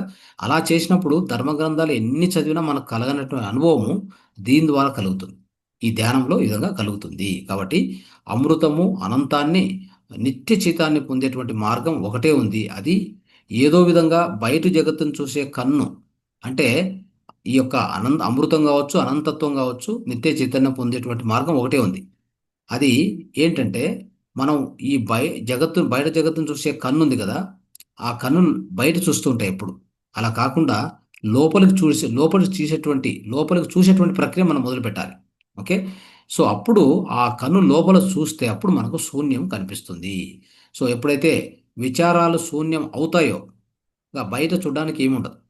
అవునా? అంటే మనం కళ్ళు మూసుకొని ఇంతవరకు మన బయట కన్నులు ఏం చేస్తాయి? మా బాహ్య కన్నులు ఏం చేస్తాయి? ఈ బాహ్య కన్నులు బాహ్య ప్రపంచాన్ని చూస్తూనే ఉంటాయి. విచారాలు తిలకిస్తూ ఉంటాయి. విచారణ చేస్తూనే ఉంటాయి. ఎప్పుడైతే మనం ఆ కళ్ళు మూసుకొని మన లోపల మనం చూడడం మొదలు పెడతామో, ఆ శూన్యాన్ని పొందడం మొదలు పెడతామో, ఆ శూన్యం రాగానే ఇంక బయట చూడడానికి ఏముండదు. బయట ఆ యొక్క బాహ్య ప్రపంచము మాయమైపోతుంది. అయితే సో ఈ విధంగా చేసినప్పుడు బయట చూసేది ఏమీ లేనప్పుడు ఆ యొక్క బయట చూసేది ఏమీ లేనప్పుడు సో అప్పుడు మనం కలిగేది లోపల కలిగేది మన యొక్క నిజమైన దర్శనము అని చెప్తారు ఆయన. కాబట్టి సో ఈ విధంగా శూన్యం తప్ప మరి ఏది కూడా ధ్యానం కాజాలదు అనేది ఆయన చెప్పదలుచుకున్న విషయం. అంటే మనం ఏవో చేస్తుంటాం కదా ధ్యానం కోసం ఇలా చేయాలి అలా చేయాలి ఈ మంత్రం చేయాలి శ్లోకం చెప్పాలి, ఆ, ఇలా ఇలా నడుచుకోవాలి ఇవన్నీ ఏవో అన్ని ఈ శరీరంతో ఏమేం చేస్తామో అన్నీ కూడా శరీరం సంబంధించిన క్రియలు అవి. అవి ఎట్టి పరిస్థితుల్లో కూడా ఒకటి శరీర క్రియలు అయి ఉంటాయి. అంటే ఈ హఠయోగం చేస్తూ ఉంటాం, రకరకాల భంగిమలో కూర్చుంటాం, రకరకాల శరీరాన్ని రకరకాల హింస పెడతాం అవునా కదా. ఏదో చేసి అది ధ్యానం అనిపించుకోవాలి, ఒక అద్భుతమైన మనకు అనుభవం కలుగుతుందనో మనం ఏదో ఆశిస్తూ ఉంటాం కదా. కాబట్టి అవన్నీ కూడా శరీర క్రియలు అయిపోతాయి. ఇక మనస్సు క్రియలకు వస్తే మనస్సులో ఊహించుకోవడం. సో ఏవో ఊహించుకోవడం, ఏవో విచారాలు చేయడం, ఆలోచనలు చేయడం, భగవన్నామ స్మరణం చేయడం, ఒక సంకల్పం చెప్పుకోవడం కానీ కదా, సంకల్పం చెప్పుకోవడం కానీ, శ్లోకాన్ని పఠించడం కానీ, పారాయణం చేయడం కానీ, ఏవి చేసినా కానీ అవన్నీ కూడా మనస్సు క్రియలు అవుతాయి. అవునా? శరీర క్రియలైనా మనసు క్రియలైనా చేస్తుంటాం కానీ ఎంతసేపు ఈ రెండింటిని దాటి మనం ఆ పరమ శూన్య స్థితికి పోవడము, ఆ శూన్యాన్ని పొందడమే నిజమైనటువంటి ధ్యానము. అదే ధ్యాన క్రియ, అదే నిజమైన క్రియ అని చెప్పి ఈరోజు మనకు మన ఓషో గారు ఇంత అద్భుతమైన విషయాన్ని తెలియజేస్తున్నారు. కాబట్టి మనం అందరం కూడా చేయవలసింది అలానే. ఓకే, మనం ఇప్పటికి కూడా మనమంతా కూడా ఒక ఆనాపానస ధ్యానాన్ని మనం అలవాటు చేసుకున్నాం. పత్రి సార్ మనకు ఈ ఆనాపానస ధ్యానాన్ని గౌతమ్ బుద్ధులు ఇచ్చారు. తర్వాత పత్రి సార్ ప్రచారం చేశారు. సో ఆ యొక్క విధానంలో మనం అందరం వెళ్తున్నాం కాబట్టి ఖచ్చితంగా మనం సాధిస్తాం. ఇది మంచి మార్గం. సార్ కూడా అదే చెప్పింది. సో ఆ యొక్క శ్వాసను గమనిస్తూ గమనిస్తూ లోపలికి వెళ్ళే కొద్దీ మనకు ఆ శూన్య స్థితికి చేరుకుంటామని చెప్పి చెప్పారు. ఏ ఆలోచన వచ్చినా ఆలోచన వెంట వెళ్ళకూడదని చెప్పి ఆలోచనలు కట్ చేయమని చెప్పారు. అవును కదా. ఏదైనా ఆలోచనలు వస్తే ఆలోచన కట్ చేయి అంటే మనసును ఆలోచించడానికి పెట్టవద్దు. చాలా మంది చెప్తూ ఉంటారు. సో మంచి ఆలోచనలు చేయి, ఆ? సో సంకల్పం చెప్తూనే ఉండు. అయితే నాకు ఇది కనిపించింది అది కనిపించింది అని అలాంటి విషయాలు ఊహించుకోవడం కానీ ఏవి చేయొద్దు మిత్రులారా. అలాంటివి చేస్తే అది తప్పవుతుంది. అది ధ్యానం అనదు, ధ్యానం అనిపించుకోదు. అది నిజమైన ధ్యాన ప్రక్రియ కాదు అని చెప్పడానికి మనం ప్రయత్నం చేస్తున్నాం. ఈ యొక్క ఇంతవరకు తెలుసుకున్న ఈ అద్భుతమైనటువంటి జ్ఞానము ఓషో మనకు చెప్పిన జ్ఞానం కూడా అదే. ధ్యానం ఒక ప్రక్రియ కాదు అని చెప్తున్నారు ఆయన. ధ్యానము ఒక ప్రక్రియ కాదు. అది శరీర ప్రక్రియ కావచ్చు, మనసు సంబంధించిన ప్రక్రియ కావచ్చు. ఒక ప్రక్రియ అంటూ కాదు. It's not a action, it is not a క్రియ, it's not a any kind of a కర్మ. Okay, it is just merely the options of everything. It is only శూన్య. అర్థమైందా? So it is emptiness. The complete emptiness is called meditation, the real meditation. నిజమైన ధ్యాన స్థితి అంటే పరిశూన్య స్థితి అని అర్థం చేసుకోవాలి మనం. ఆ పరిశూన్య స్థితిని పొందడమే మన యొక్క పరమ లక్ష్యం అయి ఉంటుంది కానీ ధ్యానంలో. సో నాకు ఈ దేవుడు కనిపించాలి, ఆ, ఇది ఈ విధంగా ఏది దృశ్యాలు చూడాలని కానీ ఏదో వినాలని కానీ అలాంటివి ఏవి పెట్టుకోవద్దు. అలాంటివన్నీ వదిలేయండి. అవన్నీ మళ్ళీ ఏది పెట్టుకున్నా అది మనస్సు క్రియ అవుతుంది అని చెప్తున్నాను. అర్థమైందా? దర్శనం అంటే మనం ఎప్పుడైతే ఆ పరమశూన్య స్థితికి వెళ్తామో ఆటోమేటిక్గా మన మూడో కన్ను అంటే మన లోపల ఉన్న ఆంతరిక దివ్య చక్షు అంటాం దాన్ని. ఆ ఆంతరికమైనటువంటి అంటే అంతరంగా ఉన్నటువంటి ఆ దివ్య చక్షు అనేది ఆటోమేటిక్ ఓపెన్ అవుతుంది. ఆ పరమశూన్య స్థితికి పోయినప్పుడు మనకు ఆ పరమశూన్య అనుభవం కలగాలంటే మన యొక్క లోపల ఉన్న కన్ను, ఇప్పుడు బయట చూడడానికి ఈ రెండు కళ్ళు ఉన్నాయి, లోపల చూడడానికి ఏ కన్ను ఉంది? లోపల చూడడానికి లోపలంటే మన లోపల మనం ప్రవేశించినప్పుడు ఆ శూన్య స్థితిలో మనం ప్రయాణం చేస్తున్నప్పుడు ఆ యొక్క ఆ శూన్యాన్ని అక్కడ కనిపించేటువంటి వెలుగును కానీ దర్శనం చేయాలంటే, నిజమైన దర్శనం కలగాలంటే ఆ దర్శనం దేని ద్వారా చూస్తాం, దేని ద్వారా మనకు తెలుస్తుంది అంటే ఆ యొక్క లోపలున్న కన్ను. అదే ఆ లోపలున్న కన్ను పేరే దివ్య చక్షువు, థర్డ్ ఐ. మూడో కన్ను అని చెప్తాం. శివుడు మూడో కన్ను, ఎలాగైతే శివుడికి మూడో కన్ను ఉందో ప్రతి ఒక్కరికి మనకు కూడా మూడో కన్ను ఉంది. ప్రతి వ్యక్తికి కూడా మూడో కన్ను ఉంది. అందులో ఎలాంటి సంశయం లేదు, ఎలాంటి సందేహం లేదు. అయితే అది తెరుచుకోబడదు. ఎందుకు తెరుచుకోబడదు అంటే, ఇక్కడ మీరు ఎంతసేపు శరీరంతో ఉన్నారు, లేదంటే మనసుతో ఉన్నారు, అంతే. ఈ రెండే మీకు తెలుసు. బహుశా బుద్ధితో మెలగడం, బుద్ధితో జీవనం చేయడం, ఇంతవరకే మీకు తెలుసు. కానీ ఈ యొక్క శరీరము, మనస్సు, బుద్ధిని దాటి, ఇది తెలుసు కదా మీకు, 5 ఫింగర్స్ కాన్సెప్ట్. ఇక్కడ ఇది శరీరం అయితే, ఇది మనస్సు అయితే, ఇది బుద్ధి అయితే, ఈ మూడింటిని దాటినప్పుడు, అర్థమైందా? ఈ మూడింటిని దాటినప్పుడు మనం చేరుకునేది ఆత్మస్థితి. ఈ ఆత్మస్థితి నుంచి మళ్ళీ పరమాత్మ స్థితికి వెళ్ళొచ్చు కావాలంటే. చూడండి, ఈ రెండు చూడండి ఎలా ఉందో. సో ఇది ఆత్మస్థితి, ఇది పరమాత్మ స్థితి. ఇప్పుడు ఈ మూడు కూడా పడిపోయి ఉండాలి. ఈ మూడు కూడా పడిపోవాలి. ఈ మూడు పడిపోయినప్పుడు, మూసేసినప్పుడు కలిగేది ఆత్మస్థితి, ఆత్మ సాక్షాత్కారం. దాని తర్వాత మనకు పరమాత్మ స్థితి కలుగుతుంది. పరమాత్మతో అనుసంధానం అవుతాం. అర్థమైందా? సో ఈ విధంగా మన ధ్యానం యొక్క గురి, మన ధ్యానం యొక్క మార్గం ఇలా ఉండాలి. అర్థం చేసుకోవాలి. సో కాబట్టి, ధ్యానం యొక్క ఆ ధ్యాన క్రియ అనేటువంటిది ఏంటి అనేది ఈరోజు మనం చాలా వివరంగా, లాస్ట్ క్లాసు ఈ క్లాస్తో కలిపితే, రెండింటిని కలిపితే మనకి పరిపూర్ణ జ్ఞానం మనము లభించింది. లభించిన ఈ జ్ఞానాన్ని మనము నిత్యం ఈ వీడియోని మళ్ళీ మళ్ళీ చూస్తూ, మళ్ళీ మనం అర్థం చేసుకుంటూ, మనం దీన్ని నిత్యంగా మన జీవితంలో ఫాలో కావడమే కాకుండా ఇంకా అందరికి కూడా దీన్ని తెలియజేయడానికి ప్రయత్నం చేద్దాం. ఓకే. సో రైట్ మిత్రులారా, అందరికీ ఇంతవరకు కూడా మీరు ఉన్నందుకు అందరికీ కూడా ధన్యవాదాలు. నమస్కారం. Thank you.